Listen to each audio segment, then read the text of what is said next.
Deep in the mountains, hidden from modern maps, there was a town called Ravenwood. It was a quiet place where time seemed to stand still. The people who lived there rarely left, and those who did were never seen again.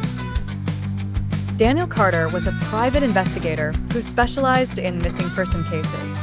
When he received an anonymous letter containing nothing but a set of coordinates and the words, "Find the truth before it's too late," his curiosity was piqued. Upon researching the location, he found no official records of a town existing there. Determined to uncover the mystery, he packed his bags and set off on a journey that would change everything.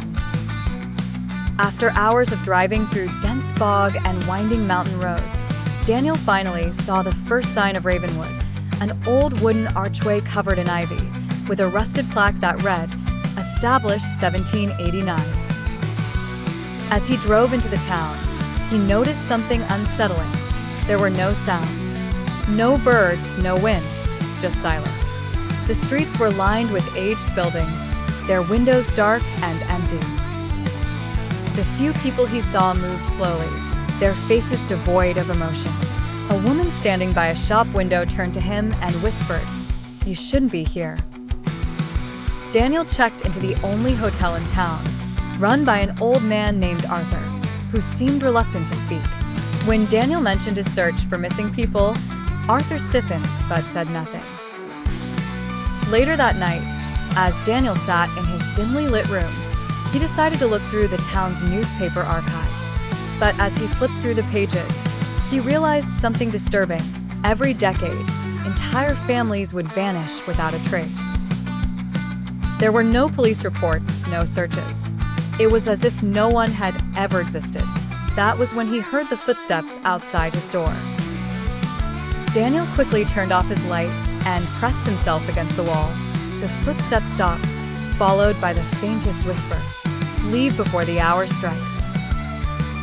Checking his watch, he saw it was exactly 11:59 p.m. The moment the clock struck midnight, he felt the air grow heavier, the walls tremble, and the entire town seemed to shimmer as if it was fading.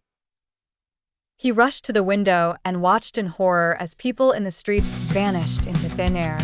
Their expressions remained blank as they dissolved into the mist, leaving no trace behind. Within seconds, the town became completely empty. Except for one thing, Daniel could see shadows in the fog, watching him. Realizing he had to escape, Daniel grabbed his belongings and ran out of the hotel. But the road that led him into town was no longer there, only a vast, endless fog. Desperate, he sprinted to the town's church, the only building that seemed untouched by the vanishing spell. Inside, he found an old journal belonging to Eleanor Whitmore, one of the first settlers. The last entry read, "Ravenwood is cursed. Every 50 years, it claims those who remain. If you are reading this, you must leave before the next cycle begins, or you, too, will become part of the mist."